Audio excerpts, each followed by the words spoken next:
Woo! Welcome, everyone. This is the second video interview I am doing for Slasher Scotty. I am your host, Scotty McCoy, and I have Marcus Moutra on the other end here. He is the author of the series The Fairy Squad Princesses, and we are going to be talking a little bit about his book. Hey, Marcus, how are you doing? I'm doing good. Thank you for having me. I'm Not a excited. problem. Glad that I can have you. So yeah, we have a couple of questions. I guess the first thing we'll start off with is what made you want to write the series Fairy Squad Princesses? Well, if anybody who knows me, I'm a huge Magical Girl fan of like Sailor Moon and Winx Club. So it was about maybe fall 2004. I was sitting in the classroom. I was in the fifth grade. You know, the teachers usually give out like breaks when they have to like grade papers and they let you do what you want, really.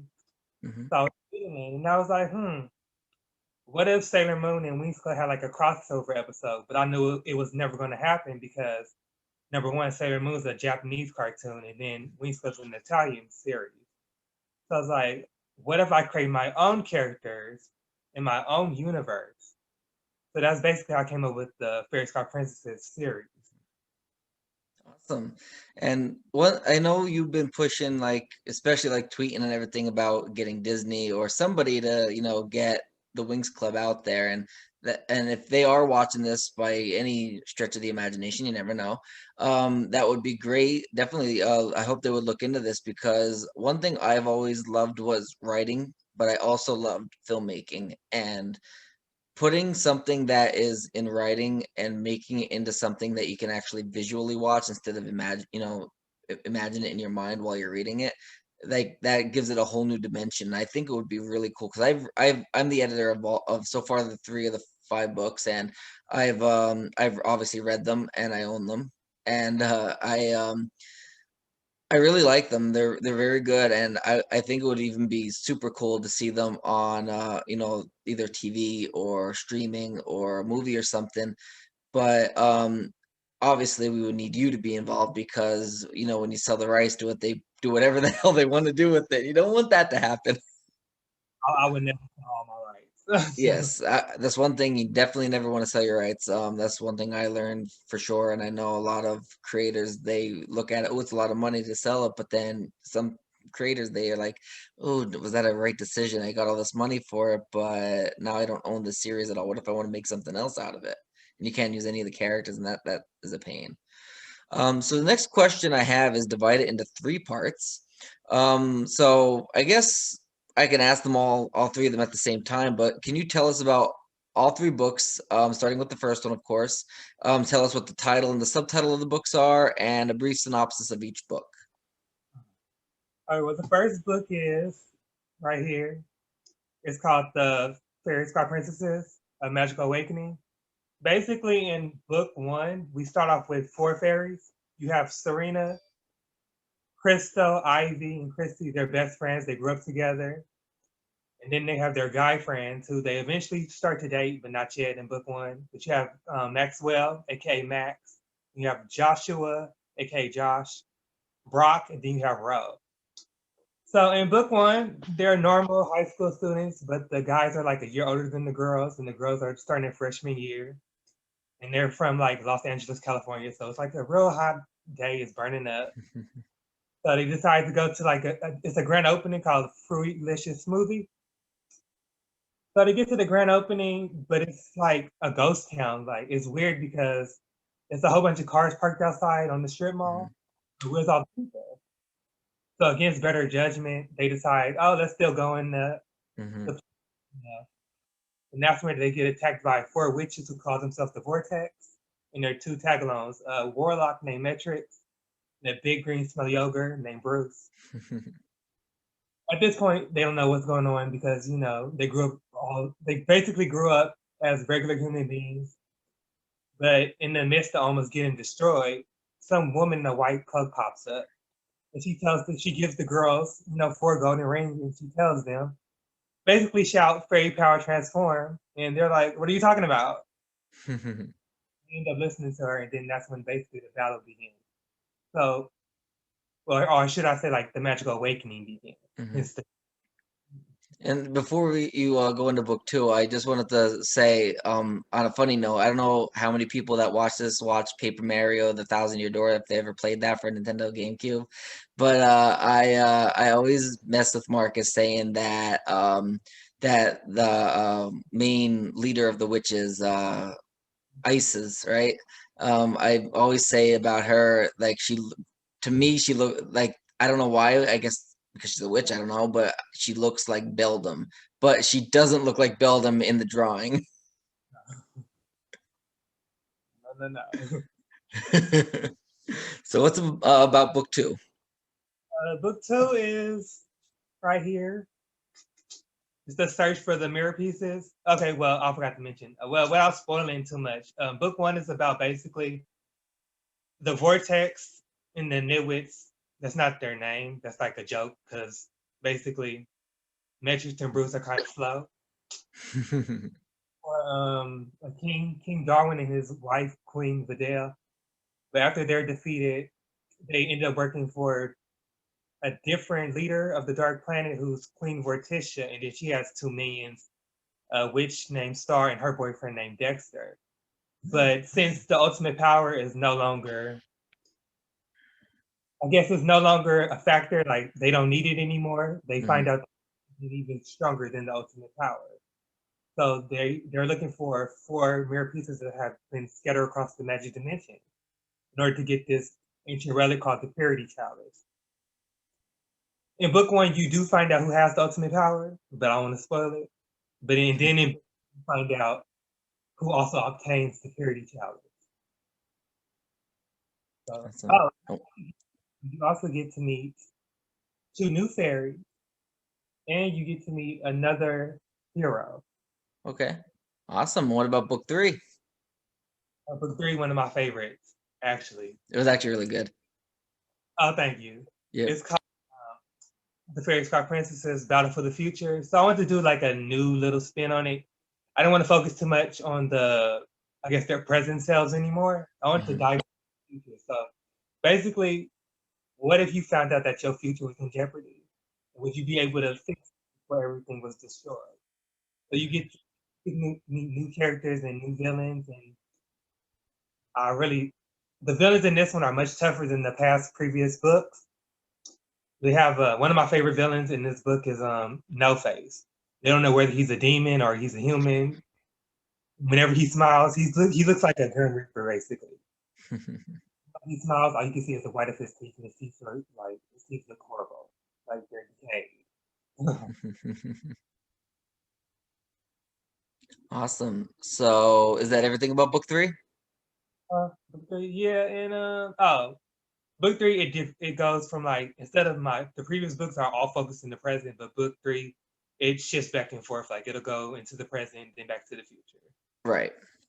Awesome. So the next question is also into three parts. It's going to be about each book. So start with book one, obviously, then book two, and then book three. If you can read us a little bit of, I guess, a little bit about each book. Well, I know you selected part of the book that you want to read from each one. So if you want to read and kind of give the readers a little insight on what they can expect, kind of tease them a little bit.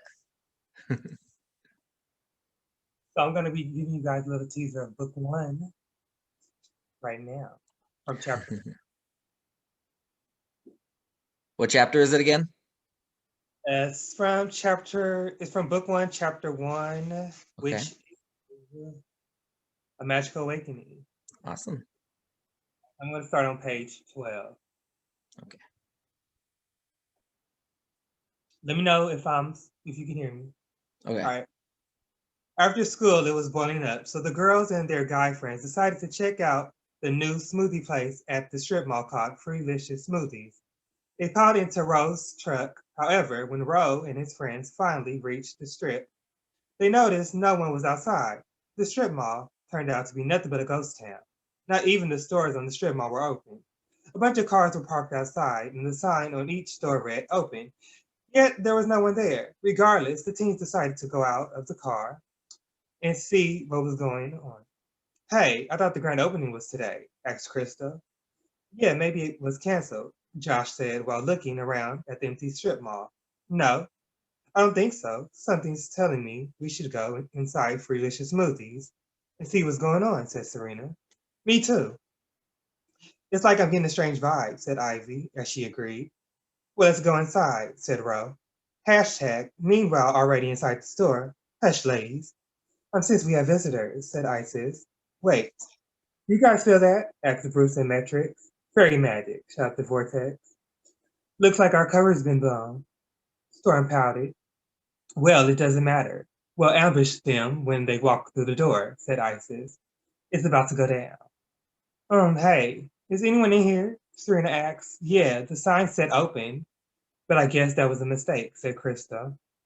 Yeah, let's get out of here. Something just doesn't seem right, Christy said. Suddenly the door flew shut behind the curious teens and the lights went out. Then the grunts and moaning sounds began. They sounded like the type of grunts and moans that zombies would make during a zombie apocalypse. It was like something out of The Walking Dead. Whoever's doing all of this, cut it out. It isn't funny, Serena shouted. I can't see anything. It's too dark. Luckily, I always keep my favorite pink mini lipstick on me, Crystal smiled as she unzipped her purse to pull out her lipstick. Really, Crystal? Pink lipstick? Josh stated as he shook his head. Hush, it isn't just a lipstick. It's also a mini flashlight. Now to see who's playing this joke on us. Oh, my stilettos, Crystal gasped. She used her pink mini lipstick flashlight to spot the noisemakers. Ah, zombies, everyone screamed. Wait, zombies aren't real, exclaimed Serena. Maybe it's a joke, Ivy said with hope. I don't think so. They don't make that kind of makeup in Hollywood, said Crystal. Well, do you want to stick around and find out? Max yelled. No, exclaimed Max's friends in agreement that it was time to leave the smoothie shop. Okay then, let's get out of here. Uh-oh, the door is stuck, Brock shouted as he kept jerking the handle. What are you going to do? What are we going to do? They're getting closer, Crystal cried. No, stop, shouted Christy. Instantly, the zombie-fied humans stopped. As the zombies drew near, it was like time itself had heard Christy scream for help. Christy, how did you do that? Ro asked. I don't know, but I doubt whatever I did is going to last long. Ha ha ha. Where do you fairies and pretty boy toys think you're going? Storm asked. Yeah, they were only the opening act, said Jules. Time for the showstopper, ladies, said Isis as she grinned. Fairies, what in the world are you lunatics talking about? Asked Serena. We're not loony, we're the vortex, Isis shouted. Isis, time to show these losers what's up, said Storm. Isis, while wearing her crown that is made of ice and her snowflake diamond earrings, stated, but of course, hectic ice spirals as she attacked. Duck, yelled Max as him and his friends dodged the attack. Your turn, Storm. Huh, tornado, yelled Storm, the witch with poofy, curly, pink, and black hair. Ah, screamed Serena and her friends as they tried to take shelter under a table. Hey, she blew the door down. Let's get going, yelled Krista. Jules with painted, her patented necklace that had the letter J on it exclaimed, How rude. We weren't finished introducing ourselves. Don't worry, Jules, I've got this. Huh, fireballs, shouted Zoe, the witch with full neon green hair. Watch out, yelled Max, as he and his friends barely avoided the flames. Hey, Zoe, be careful. I wouldn't want you to burn them to death without me getting a chance to blast them, said Jules. Hey, what about us? Shouted Metrix and Bruce.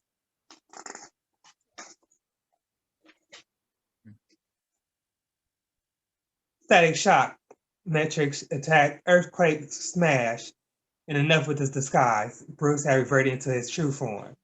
Whoever you are, I've had enough playing dodge spell attacks with you creeps. We aren't about to let you destroy our planet, shouted Serena. Ha! You got some spunk for a fairy. Too bad spunk is enough to defeat us. Ice shards, yelled Isis. Serena, no, Max screamed. Max pushed Serena out the way of Ice's ice shards attack, but the razor sharp shards were about to strike Max, and there wasn't anything his companions could do to save him. Suddenly, a mysterious figure in a white cloak appeared in front of Max. She used her powers to force Isis, attack back at her. What the Isis screamed as her attack backfired. Who is that? Storm shouted. Blind us, screeched the unknown woman. Ah, my eyes. the villains all yelled together. Isis and her crew were temporarily blinded by the unknown woman. Hey, thanks for the save. By the way, love your cloak, Crystal squealed. Yeah, thanks. But who are you? Serena asked. No time to explain. You four girls need to hurry up. Take these rings and shout fairy power transform. And said the woman in the cloak. Can I get a ring in a different color? It doesn't go with my outfit. Crystal asked with an unsatisfied look on her face. Krista, her friends yelled. Well, dang, never mind. Sheesh. Fairy power transformed. Serena and her girls shouted. In a blink of an eye and a shimmer of bright light, Serena, Crystal, Ivy, and Christy transformed into fairies. Serena became the Fairy of Hearts. She was dressed in a beautiful, sparkling turquoise outfit. She wore pink heart-shaped diamond earrings, a beautiful turquoise tiara with a heart-shaped diamond in the middle, which rested upon her luscious light brown hair, and a matching choker. Her wings were pink and had white hearts on them. Krista was the fairy of sunlight and was dressed in a stunning yellow gold outfit. She had shimmering blonde hair. Her golden yellow tiara had a sun diamond in the middle. She too had a pair of sun-shaped yellow and orange earrings with a choker to match. Her wings were made of fire, but fortunately the fire was contained inside each wing. Ivy was the fairy of nature, and her color scheme was of a delicate red rose. Her wings were made of deep green vines with a pinkish red hue on the inside. Her tiara was dark green with a red rose diamond in the middle, which rested on her beautiful and flowy dark brown hair. Christy was the fairy of time, and she wore faded light green. If it were any lighter, it'd have been white as snow. She had circular titanium wings, and her earrings were specular and resembled clocks. She had beautiful red hair, as if she were a little mermaid instead of a fairy, with a matching tiara and choker sitting upon her fiery red hair, resembling the meaning of time. The diamond in the middle of her tiara was a glistening silver with numbers engraved on it. The guys were astonished at the girls' transformations. They were gorgeous, had butterfly-like wings, but they were also powerful and ready to defend themselves. Well, they had no choice since the mysterious woman who had helped them before had disappeared. Hashtag Let's Get Ready to Rumble. And for the rest of the chapter, you would have to purchase the book. Nice, good job. And it's like nostalgia for me, bringing me back to when I was editing that. Like that's just it's like deja vu. Like it's a really good book. It's that's the first one. Are you gonna read something from the second as well? I'm gonna spoil anything, but I can read the synopsis. Okay, go ahead. So this is a year later after the events of book one. After the defeat of King Darwin and Queen Vidal, the FSPs and the Conquerors were able to enjoy their summer vacation. To no surprise, summer vacation ended quickly, and it was time for our fairies and heroes to head back to Spells for their spellbinding sophomore year at Fairy High Academy and Bravery Arts High Academy.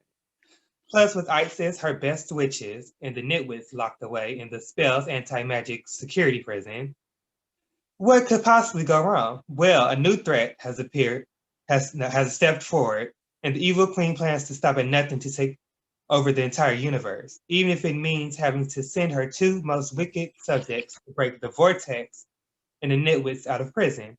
Not only will our favorite fairies and heroes have to face off with old and new enemies from the Dark Planet, but in a shocking twist, one of the Light Guardians will be taken over by the darkness.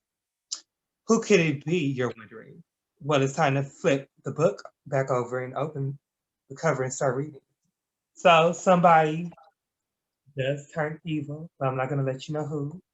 Nice. Purchase the book in order to get it. We'll get into where you can buy that a little later into the interview. Before we continue, I just want to let everybody know, if you're watching the video, it will be in its entirety on YouTube to watch.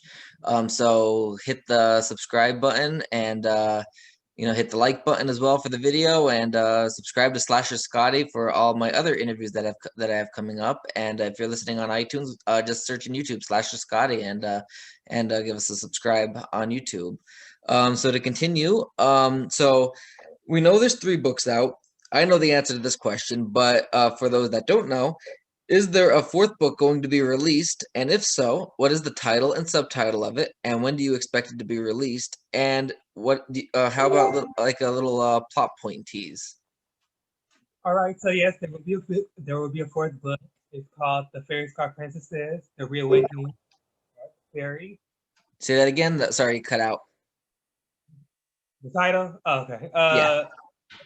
It's called The Fairy Scar Princesses: A Reawakening of the Dark Fairy. Okay.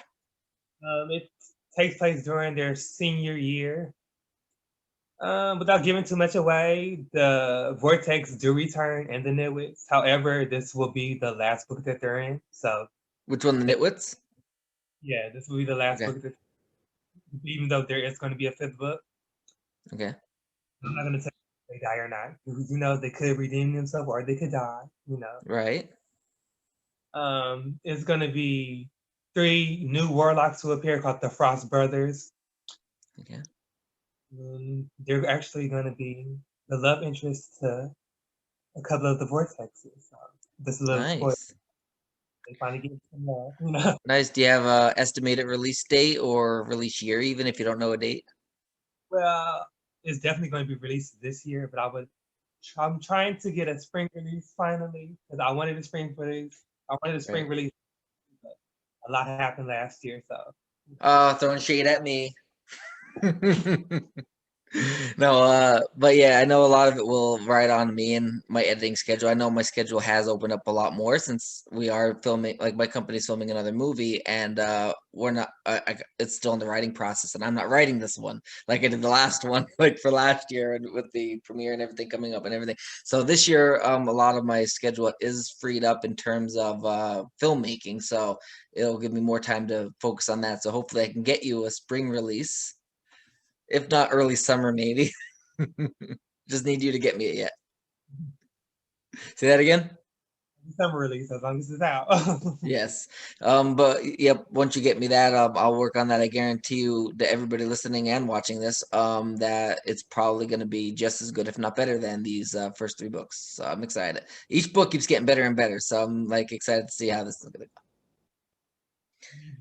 And if you haven't noticed, each book gets thicker too. Say that again? Book gets thicker. This was book 1. You see it? Yep. This is book 3. Nice. Yep, they're definitely getting more in depth too. And the thing is, like when you write the first one, you kind of know where you want to go with it, but it's your first book, especially when it's your very first book you're writing, so you don't know how much to put in, how much to take out, what is too much, what is too little.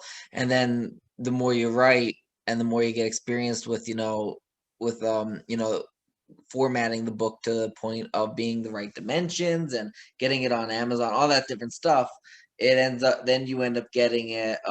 It ends up becoming like second nature to you, and you know how much you need to add into it, how much to take out. Because obviously you don't want to have a book that's like 70 pages long, you know what I mean? But you don't want to have a book that's 500 pages neither, unless you're like Harry Potter. But so you already mentioned there's going to be a fifth book. So same thing. Any subtitle? What's the title? Subtitles? Like release year, release date, plot point tease? So the 5th book is actually one of my favorites as well. So it's called The Fairy Star Princesses. Not A. No, I changed the title. It's actually The Quest for the Soul Diamonds. Okay. This one, you get introduced to new villains, and you're not witches anymore. Actually, you get introduced to 6 Harpy sisters. Huh? Have you seen Yu-Gi-Oh before? The Harpies. I know harpies from World of Warcraft. Yeah, you get 6 Harpies. You also get introduced to 3 Kitsune siblings. They're like fox type humans with like 6 tails. Okay. Then you get introduced to somebody who's the villain who's basically in charge of the new villains. Is a siren named Queen Malaysia. Okay. All of these villains are actually stronger than the previous villains. Mm-hmm. Like, I guess in this book, it takes 2 years after their senior year. So Okay. I need to give them like a break from defending the world for like at least 2 Mm-hmm. years. No more resting. Right. So is the Vortex, are they in the fifth one as well?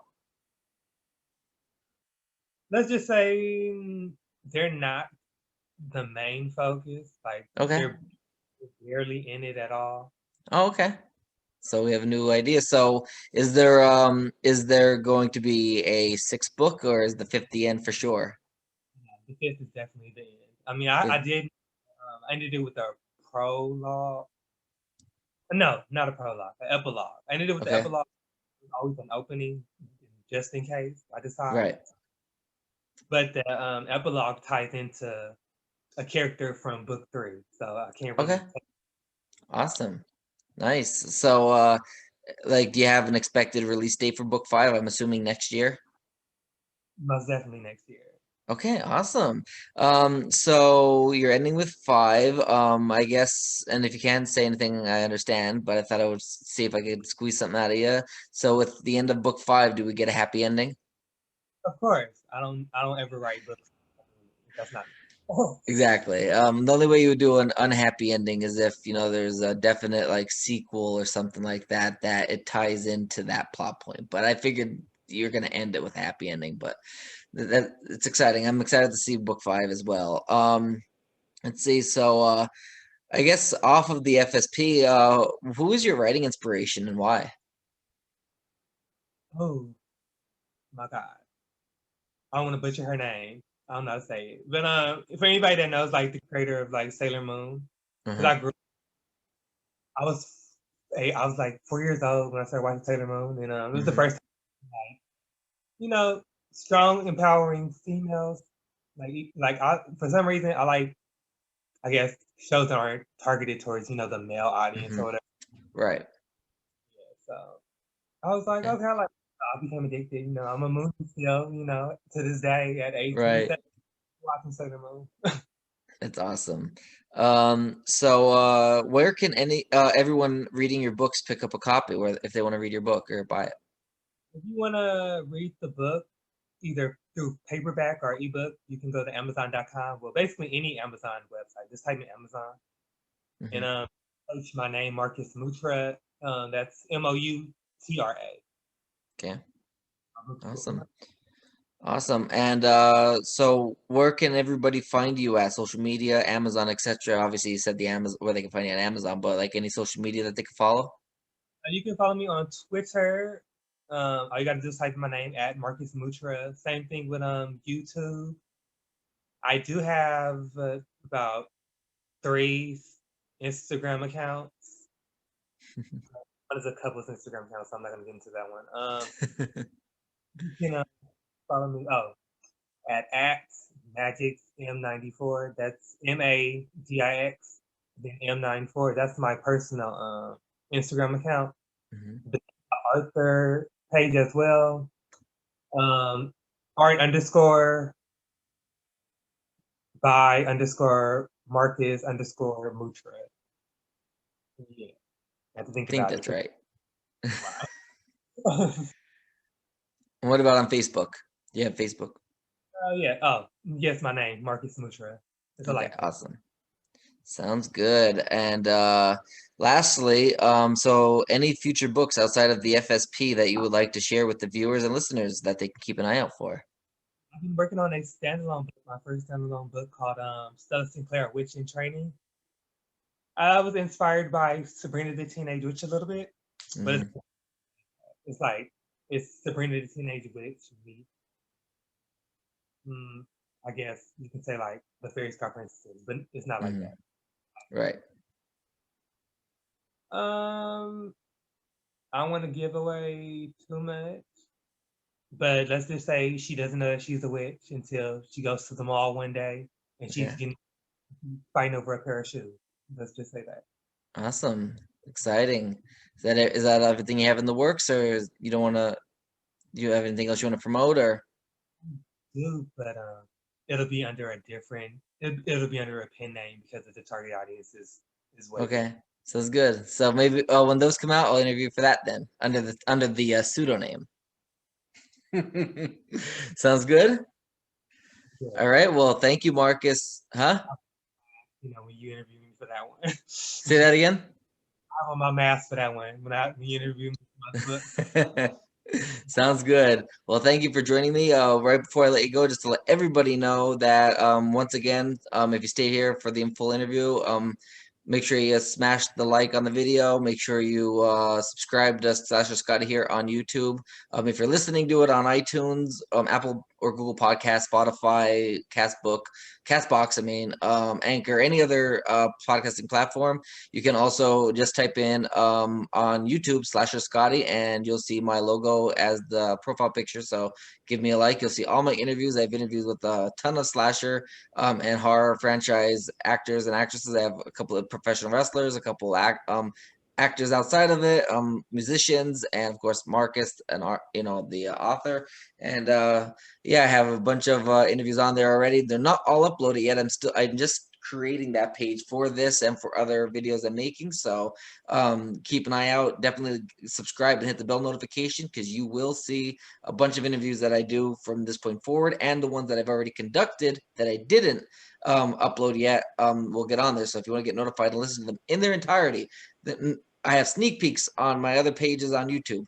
This is the first time the full interview of every interview I've done, the full interview is on YouTube. So like it, and you can see every single interview in its entirety. Just give us a subscription, hit the bell notification, and everything. And Marcus will be on there either today or tomorrow when I get a chance to get to it. But I thank you, Marcus, so much for joining me. And everyone, keep an eye out for the Fairy Squad Princesses, and for books 1 through 3. Make sure to purchase them on Amazon. All right, thank you, Marcus. Thank you. Yep. Bye.